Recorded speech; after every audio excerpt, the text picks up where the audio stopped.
আসসালামু আলাইকুম। আমি মোহাম্মদ শোয়ানুর রহমান। আশা করি আপনারা সবাই ভালো আছেন।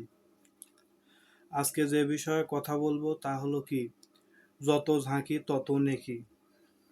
তা আপনারা বুঝতে পারছেন যে বর্তমান সময়ে যে আপনার গান বাজনা নিয়ে।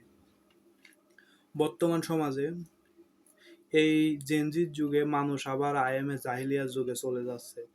মানুষের যে রুচির এত নিচে নেমে গেছে তা বলা বাহুল্য।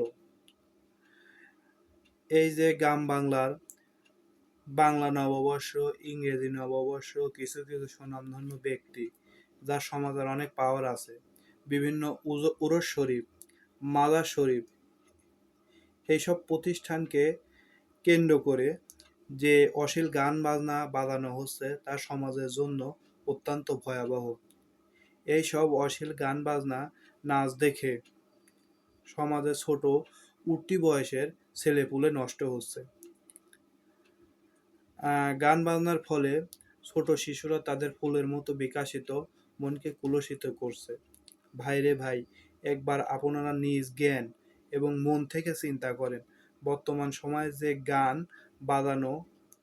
বাজানো বা নাচ গান বা সাংস্কৃতিক সন্ধ্যার নামে প্রোগ্রাম হয়, তা তার বাবা আর ছেলে একসাথে কি একই চেয়ারে বসে দেখতে পারবে? এই প্রশ্ন আপনারা নিজের জ্ঞান থেকে করেন। তা এই ভিডিওর আমার কমেন্ট বক্সে আপনারা জানাবেন তারা কি দেখতে পারবে কি না। আপনার আগের দিনে যে গানগুলো হতো, আগের দিনে যে গ্রামে সাংস্কৃতিক নামে যে পালা গানগুলো হতো, অনেক শেখার বিষয় ছিল। কথায় আছে যে গ্রামের নওজোয়ান হিন্দু মুসলমান মিলিয়া বাউলা গান আর মসজিদে গাইতাম। কিন্তু এখন সংস্কৃতির নামে চলে রাত 12টা 10টার পর ওই সংস্কৃতির সন্ধ্যার যে ব্যানার আছে, ব্যানারটা খুলে অশ্লীল নাচ গান, নৃত্য পরিচালিত হয়। আপনার চলে যত ঝাঁকি তত নেকি। রাত আপনার 12টার পর চলে এই যে কি গান, তালা খোলা দে রহমত তালা খোলা দে, পুরা বোতল দে আমাদের কোথায় মোদের ওই, অল্প মদে হয় না নেশা, লাপ্পা লাপ্পা দে লারা। এই একটা বর্তমান সময়ে যে একটা গান কোনো গানের ভেতর পড়ে। আপনার এসব গান শুনে বর্তমান শিশুরা কি শিখবে, কি অনুধাবন করবে? ভাই, আমার বয়স বর্তমানে এখন 25 বছর। আমার বাসা বড়াই গ্রামে। আমি এই যে যে কটা বর্তমান এই সাংস্কৃতিক সন্ধ্যা হয়, বিভিন্ন প্রোগ্রামে যাই দেখি, সব অশ্লীল, সব অশ্লীল গান বাজনা। প্রথম দু একটা গান ভালো হয়, তারপরে সব অশ্লীল গান বাজনার ভিতর চলে যায়। আবার আপনার স্টেজে মেয়ে মানুষ তুলে দিয়ে কি নাচানাচি। ভাই, একটা জিনিস চিন্তা করবেন, আপনাদের ঘরেও মা বোন আছে, যেসব মেয়েদের দিয়ে নাচান, যদি আপনাকে বলা যায় যে আপনার বাবা মা ভাই বোন যদি স্টেজ ওইভাবে নাচে, আপনি কি ওটা কি মেনে নেবেন?